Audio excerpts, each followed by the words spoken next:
এখনকার গৃহিণীদের ঘরে বাইরে সমস্ত কাজ নিজে হাতে করতে হয়, আর এই সমস্ত কাজ গুছিয়ে করার জন্য দরকার কিছু স্মার্ট টিপস। এই স্মার্ট টিপস ফলো করে যদি আমরা কাজগুলোকে গুছিয়ে করে নিতে পারি, তাহলে কিন্তু অনেকটা কম সময়ের মধ্যে আমরা কাজগুলোকে কমপ্লিট করতে পারবো। তার সাথে সাথে মাস গেলে অনেকটা পরিমাণে টাকাও কিন্তু আমাদের হাতে বেঁচে যাবে। সেই রকমই কিছু জানা অজানা নিত্য নতুন টিপস নিয়ে আজকে আবারও একটা ভিডিও নিয়ে চলে এসেছি। নমস্কার বন্ধুরা, আশা করছি আপনারা ভালো আছেন। ভিডিওটাকে স্কিপ না করে পুরোটা দেখার অনুরোধ রইল। বন্ধুরা, আমাদের প্রত্যেক বাড়িতেই ভাত রান্না তো হয়, আর এই ভাত রান্নার জন্য আমাদের অনেকটা পরিমাণে কিন্তু গ্যাস খরচ হয়। তো বন্ধুরা, আমরা যদি এই টিপসটা মেনে চলি তাহলে কিন্তু অনেকটা গ্যাস খরচ কম হবে। বন্ধুরা, আমি এখানে নিচে হাঁড়িতে চাল দিয়ে জল দিয়ে দিয়েছি অর্ধেকটা, আর অর্ধেকটা জল এইরকম একটা বাটির মধ্যে করে আমি উপরে বসিয়ে দিয়েছি। এতে কি হবে, নিচের চালের জলটা গরম হতে হতে উপরের জলটাও কিন্তু একই সাথে গরম হয়ে যাবে। তাতে কি হবে, দুটো জল একই সঙ্গে কম সময়ে গরম হয়ে যাবে। এবার উপরের জলটা আমি হাঁড়ির মধ্যে দিয়ে দিলে কিন্তু ভাতটা অনেক তাড়াতাড়ি হয়ে যাবে। এইভাবে আপনারা করে দেখবেন, আপনাদের কিন্তু গ্যাস খরচ অনেকটা কম হয়ে যাবে। তাছাড়া আপনারা যদি হাঁড়ির উপরে এইভাবে জল রাখেন, অন্য কোনো রান্নাতেও দিলে কিন্তু সেই রান্নাটা কিন্তু অনেক তাড়াতাড়ি হয়ে যাবে। টিপসটা ভালো লাগলে লাইক করে দেবেন। চলে যাচ্ছি পরের টিপসে। বন্ধুরা, আমরা অনেকেই তো গুঁড়ো সিঁদুর ব্যবহার করি। লিকুইড সিঁদুর যারা ব্যবহার করেন তাদের জন্য এটা না। যারা গুঁড়ো সিঁদুর ব্যবহার করেন, আর বিশেষ করে এই গরমকালে গুঁড়ো সিঁদুর যখন আমরা কপালে বা সিঁথিতে দেই, তখন কি হয়, ঘামের জন্য প্রচণ্ড বেশি সিঁদুরটা কিন্তু লেপ্টে যায়, একদম খারাপ হয়ে যায়। অথবা গুঁড়ো হলে সেটা কিন্তু উড়েও যায়, যে গুঁড়ো ভাবটা উড়ে যায়। এবার আমরা এই গরমকালে একটা ছোট্ট টিপস কিন্তু এইভাবে করে নিতে পারি। দেখুন, আমি ভ্যাসলিন নিচ্ছি খুব সামান্য পরিমাণে, ভীষণই কম পরিমাণে আমি ভ্যাসলিনটা নিয়ে নিলাম। এইভাবে আপনারা কপালে লাগিয়ে নেবেন সিঁদুরটা পরার আগে। তারপরে সিঁদুরটা যদি এইভাবে আমরা লাগাই, দেখবেন একদম কিন্তু সিঁদুরটা ঠিক মতন জায়গায় থাকবে, কোনো রকমভাবে কিন্তু ঘেটে যাবে না সিঁদুরটা গরমের ঘামে। দেখুন, একদম কিন্তু সুন্দর হয়ে লেগে রয়েছে। চাইলে আপনারা সাইডের যে ভ্যাসলিনটা সেটা মুছে নিতে পারেন। তো এইভাবে দেখুন, সিঁদুরটা কোনো রকমভাবে এদিক ওদিক হচ্ছে না। টিপসটা ভালো লাগলে লাইক করে দেবেন। চলে যাব পরের টিপসে। বন্ধুরা, আমাদের প্রত্যেক বাড়িতেই মিক্সিতে ব্যবহার হয়। এখন মিক্সি ছাড়া আমাদের কোনো কাজই যেন হয় না, কারণ শিলনোড়ায় আমরা বাটাবাটি করা এখন প্রায় ভুলে গেছি। কিন্তু এই মিক্সি ব্যবহার করার পরে আমাদের দেখা যায় যে আমরা রোজ এই একইভাবে মিক্সিটা ধরতে ধরতে বা অনেক সময় নোংরা হাতেও আমরা মিক্সিটাতে ধরি, এতে কি হয়, কালো কালো দাগ হয়ে যায়। কিন্তু এই মিক্সি যেহেতু ইলেকট্রনিক্স জিনিস, সেই ক্ষেত্রে আমরা কিন্তু এর মধ্যে কোনো রকম জল দিয়ে পরিষ্কার করতে পারি না। দীর্ঘদিন এইভাবে ময়লাটা বসতে বসতে এটা কিন্তু একদম খারাপ হয়ে যেতে পারে। তো বন্ধুরা, আমরা কি করব, আমি সামান্য একটু পরিমাণে ভ্যাসলিন নিয়েছি। সামান্য, খুবই সামান্য পরিমাণে নেব। এতে ভ্যাসলিনটাকে ভালো মতন লাগিয়ে একটা শুকনো টাওয়াল দিয়ে খুব ভালো করে যদি মুছে দিই, যত মোটা নোংরাই হোক না কেন, তেলচিটে নোংরা দাগও হোক না কেন, এটা কিন্তু ভ্যাসলিন লাগালে কিন্তু একদম সুন্দর হয়ে পরিষ্কার হয়ে যাবে, একদম নতুনের মতন থাকবে, চকচকে থাকবে। দেখতেই পাচ্ছেন বন্ধুরা, আমি এটা কিন্তু মাঝে মধ্যেই এই ভ্যাসলিন দিয়ে এটাকে পরিষ্কার করি। সেই কারণে আমার মিক্সিটা কিন্তু একদমই সুন্দর, একদম নতুনের মতন রয়েছে। অবশ্যই চেষ্টা করবেন এই মিক্সিটাকে কোনো টাওয়াল বা কোনো কিছু দিয়ে খুব সুন্দর করে ঢেকে রাখতে, তাহলে কোনো রকমভাবে নোংরা পড়বে না। অথবা টাওয়াল ছাড়া আপনাদের কাছে এই ধরনের প্লাস্টিক তো অবশ্যই থাকে বন্ধুরা। আমরা সবজি বা গ্রসারি আইটেম যখন আনি, এই ধরনের বড় বড় প্লাস্টিক তো আমাদের দেয়, আমাদের ঘরে এই রকম প্লাস্টিক থাকে। তো সেই রকম প্লাস্টিক দিয়েও যদি ঢেকে রাখি, এটা কোনোভাবে নোংরা হবে না। টিপসটা ভালো লাগলে লাইক করে দেবেন। চলে যাচ্ছি পরের টিপসে।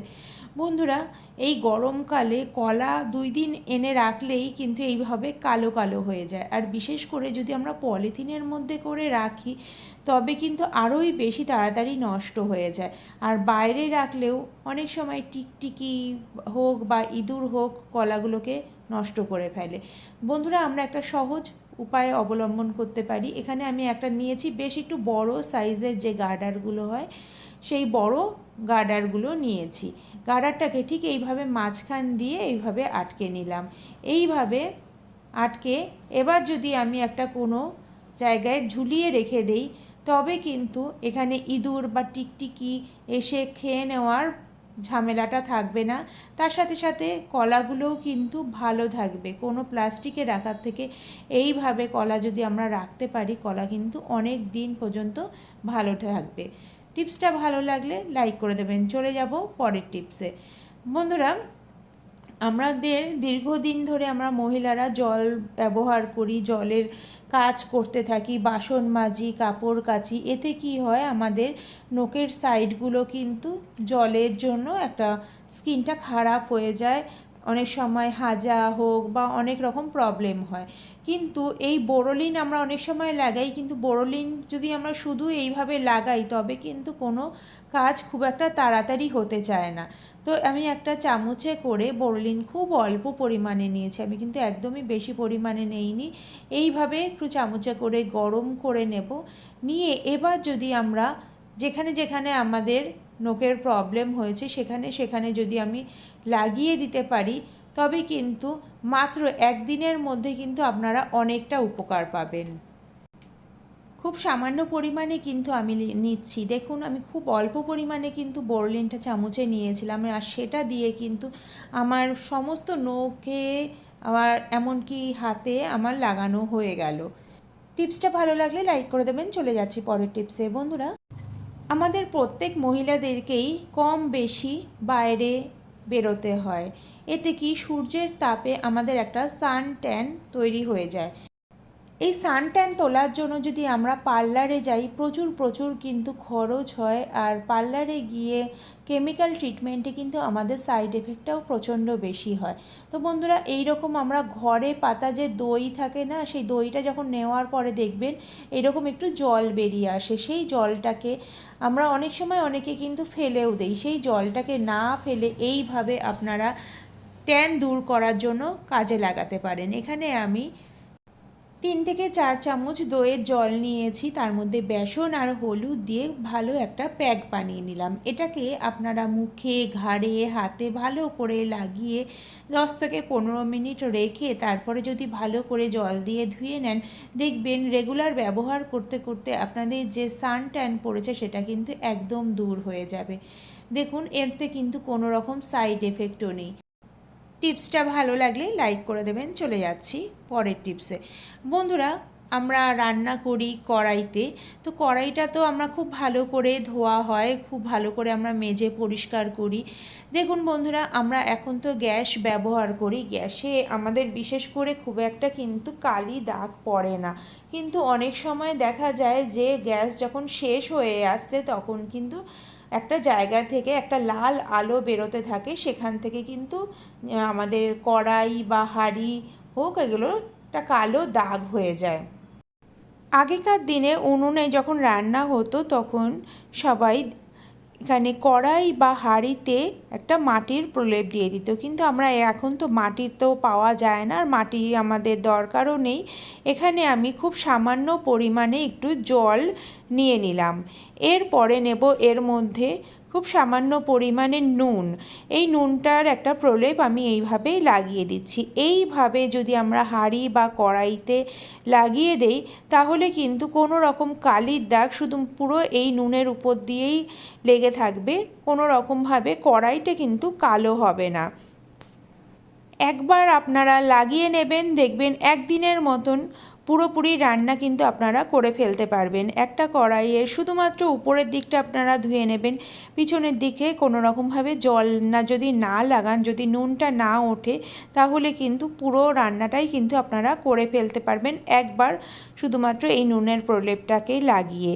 আপনারা হাঁড়ি হোক, কড়াই হোক, কুকার হোক, এইভাবে লাগিয়ে আপনারা অবশ্যই ব্যবহার করতে পারেন, তাহলে মাজা ঘষার ঝামেলাটা কিন্তু একদমই দূর হয়ে যাবে।